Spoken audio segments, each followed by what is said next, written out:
Hey, what's up YouTube? In this video, I'll be showing you how to make this awesome wooden hill house. I have also designed the interior for you as well, which you'll have to wait till the end of the video to see.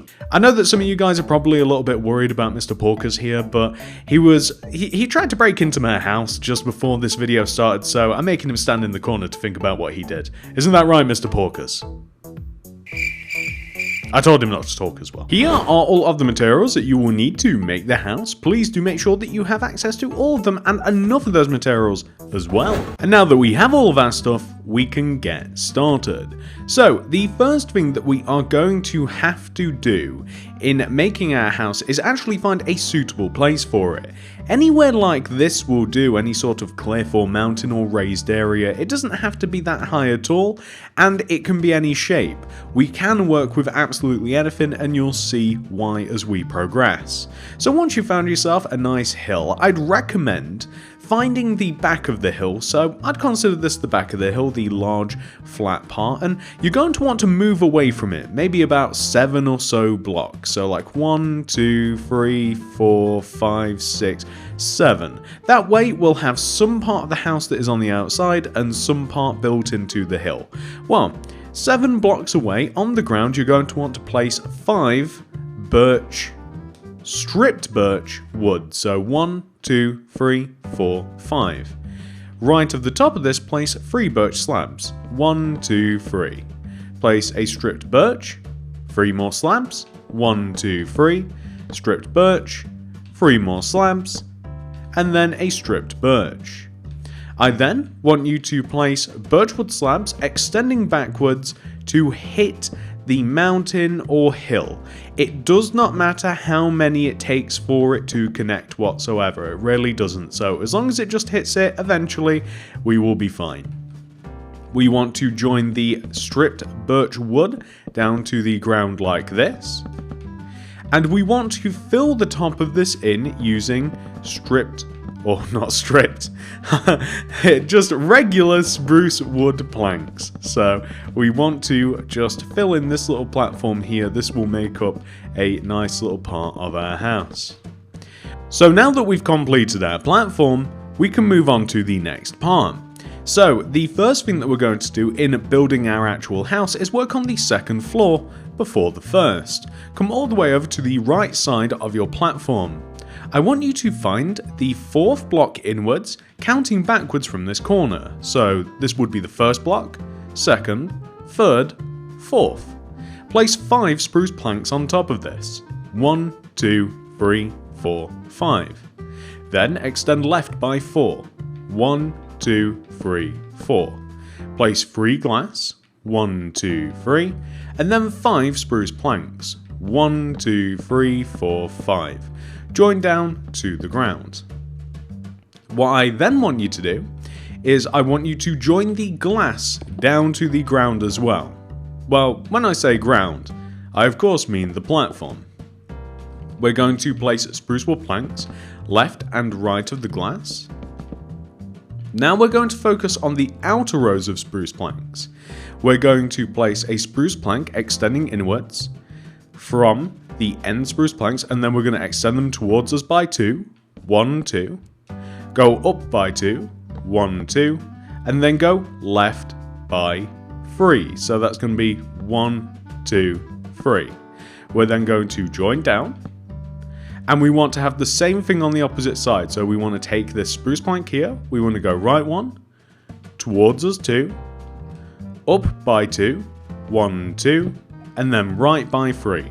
1, 2, 3, and join down to the ground.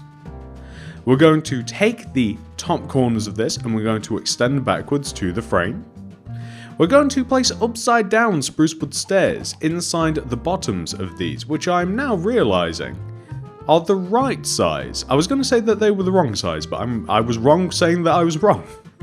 Now that we have this, we're going to place birch buttons in front of the bottom 2 corners. We're going to place glass inside of the empty space. We're going to place spruce wood planks on top of the 2 middle blocks that are opposite and above the glass. We're going to join the sides of these windows backwards so that they extend back into the frame. You only have to do this with the outside parts really, so here and here, just so that everything joins together nicely. You may even want to add a row of spruce wood planks just behind where the windows are, despite the fact that I think that the stairs will actually cover them. There's a small balcony in between this pair of windows, which can be made by placing 3 oak trapdoors just in between the 2 windows. I actually think it makes quite a nice balcony. Now that we have done that, we can make the little roofs for these. The roofs probably couldn't get too much simpler, and I'm very, very sad that I actually forgot to add these to my inventory, as they are one of the most important materials. We'll be needing the birchwood stairs. They'll be in the item list no doubt, but I'm just very forgetful. So grab your birch stairs and place birch stairs along the sides of the frames of the windows. Basically, it's just like 3 sets of stairs extending upwards from both sides, like this. They want to overhang one row as well, just over the front. And we'll just do this on both sides, so on the left and the right. We'll also be adding a little bit of detail to these little mini roofs.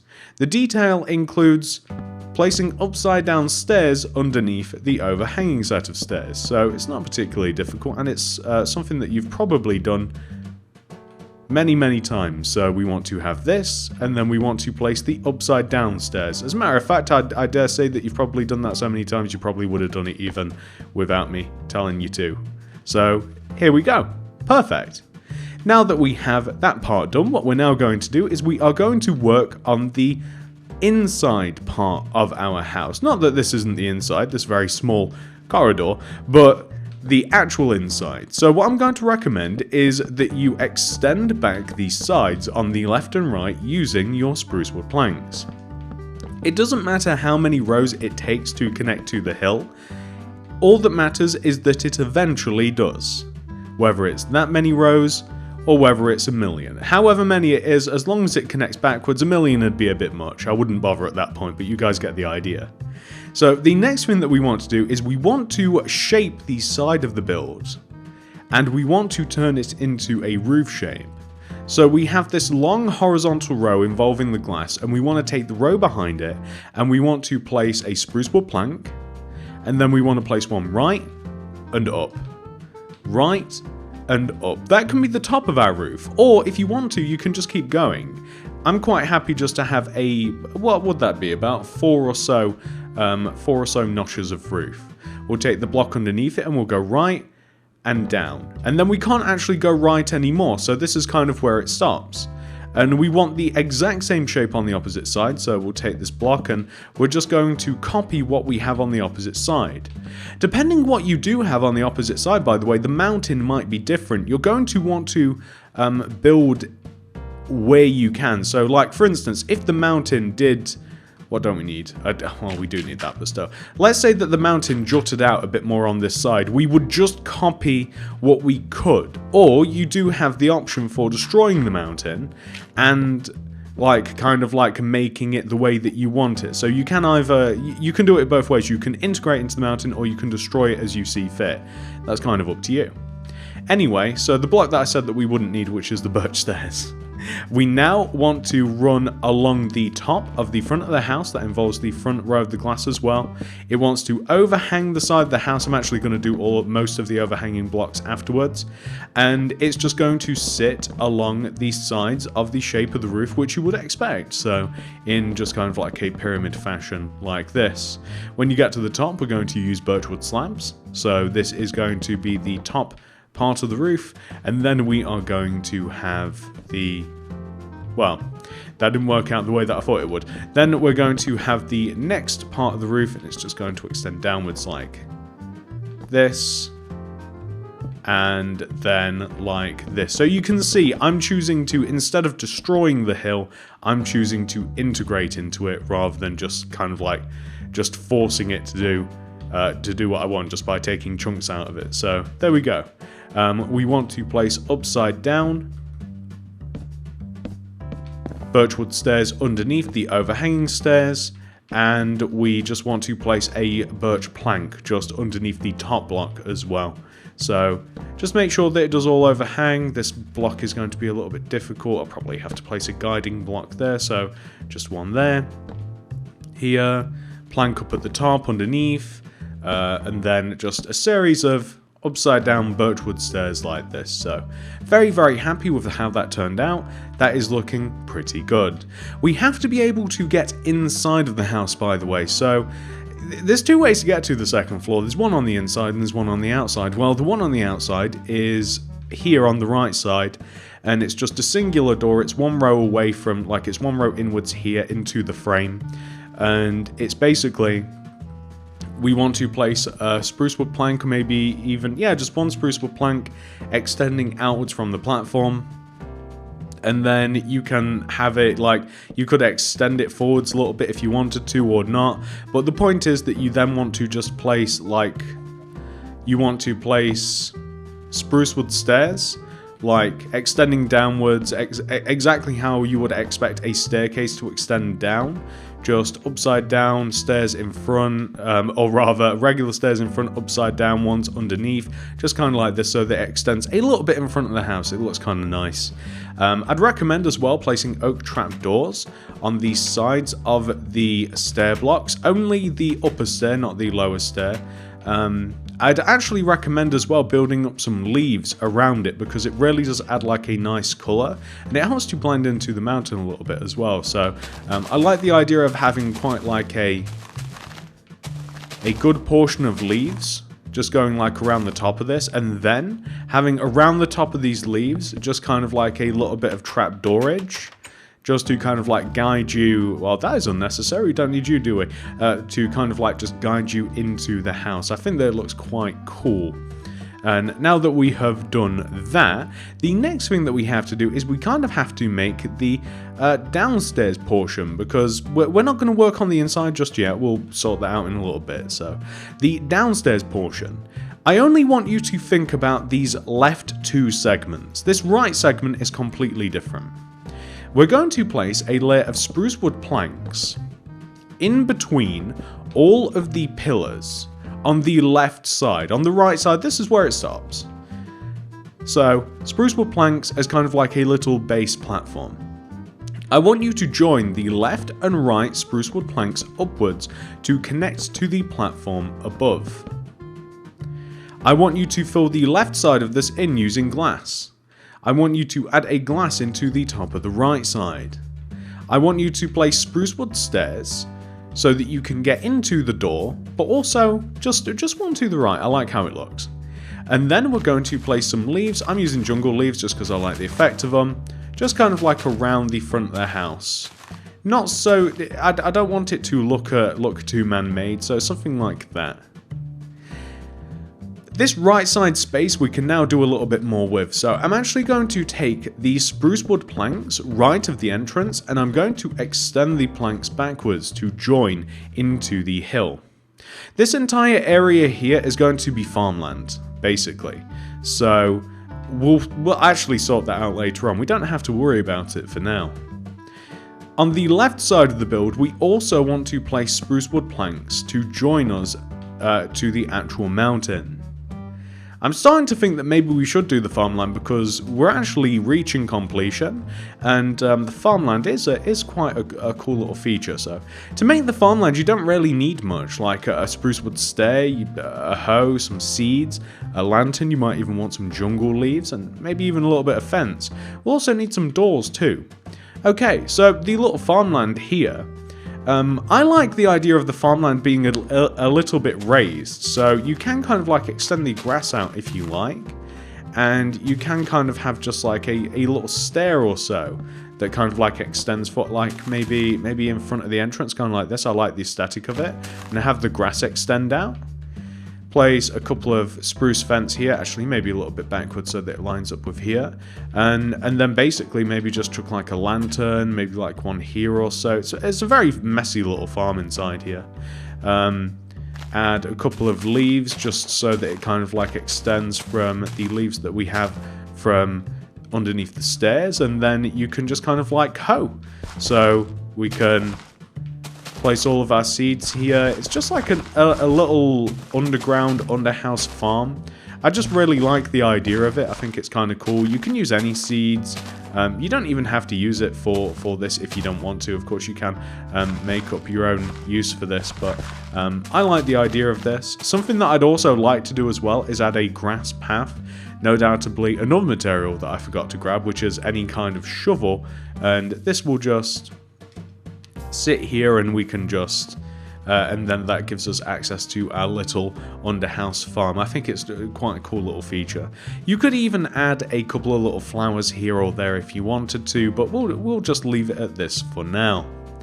I'm going to put 2 doors on the house because I think that it's a good... I quite like putting doors on things. It establishes some boundaries. So we've got a door here. That's the main entrance, I would consider it. And we have a door here. So it takes us up to the 2nd floor of the house. So now that we've established those boundaries, what I'd recommend is adding just 2 lanterns, maybe even 4 of them. So 2 lanterns, one hanging off of this corner of the house and one hanging off of this corner of the house. The 2 smaller windows. You could even hang them off of the upper corners of the roofs as well, like this, if you did so choose. But now that we've done that, ladies and gentlemen, we've pretty much made the house. Let me show you what I'm going to be doing to kind of like work the inside out, and then I'll go away and I'll show you the end result of it. So, once you've worked on the entire outside, which we have, we can come inside. So the inside part of the house is kind of what you make it. What you're going to have to do, depending upon how far away you built this from a hill, or, you know, how close, or however, it's no doubt that you'll probably have to excavate some dirt or stone. You can kind of make this house as big as you like. I don't know how far back I'm going to make my house. I might make it about 7 rows long. So say like 1, 2, 3, 4, 5. And then I'll have to dig 6. And then 7. So you can really make it as long as you like. You're just going to have to dig backwards into your hill. Make sure that you destroy the hill where necessary. We don't want to have dirt and stone walls. So dig backwards, make the house as long as you like, and once you have kind of like figured out a length, this is 7 rows. I do believe, unless I turn that last row into a wall. 1, 2, 3, 4, 5, 6, 7, perfect. Remember to destroy all the walls, turn them into spruce, make it look all nice. The ceiling will naturally be destroyed because we're going to want to dig upwards as well. And wherever the back wall has been chosen, you might even want to make the top part of the house, you might want to make it a little bit bigger, or you might not. It's kind of up to you. So you can see where this back wall is. You can quite easily, now that we've dug 7 rows backwards inside the bottom of the house, you can quite easily extrapolate that into the 2nd floor. So you can see that we could literally we can dig this wall out now that we've kind of like figured out our parameters, and we can just make it as high as the roof. And when it comes to the roof, I mean, all we have to do is just place some upside down stairs underneath the birch wood stair roof like this. Maybe add some slabs as well, just to kind of like make it look a little bit nicer. It's quite a high roof. You could even have an additional floor if you wanted to, and I sort of do in mind. It's not an entire floor, but it's just a little mini partial floor. And you guys get the idea, right? So you're just going to want to, we've kind of figured out this is about as big as the house is going to be. Mine's about 7 blocks or so, 7 blocks long. You can make it a lot bigger depending upon how deep the hill goes, really. And we're just going to make all of these walls spruce wood planks. Now that you know how I kind of like figure out and dig out all of the space inside, the next thing to do is actually decorate it. So I'm going to go away, I'm going to decorate the inside of the house for you, so maybe you'll get a couple of ideas on layout and things like that. And once that's been done, we can take a look at it. back in a moment. So this is what your house should look like once it has been 100% fully completed, ladies and gentlemen.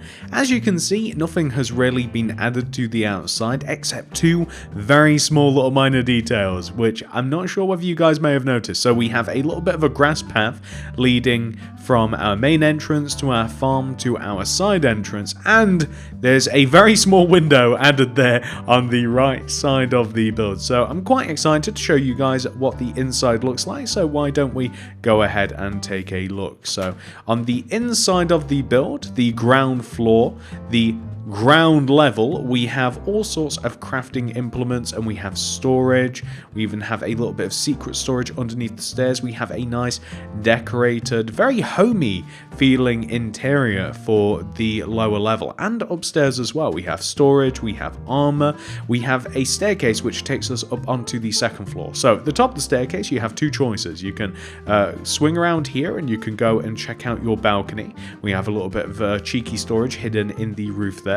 And we also have some decoration above the stairs too, and we have some paintings on the wall. Again, like I said, very homey, or probably my favorite room of the entire build, this one. Now this feels so cozy in here. I really like this. So we have a brewing area, we have anvils, we have crafting, we have just things built into the wall and above and around us. We have an enchantment area, we have a little ladder which takes us up to our double bed, and we also have an ender chest. And this is why I installed the little window, by the way, just so that let a little bit more light in. But it feels very cozy. I love the entire house, and hopefully you guys like this too. I mean, hopefully it's given you a little bit of inspiration in some sort of way, shape or form. And that's it. I do hope that you guys have enjoyed this tutorial. If you have, please do remember to hit that like button. Seems as though we've got a visitor.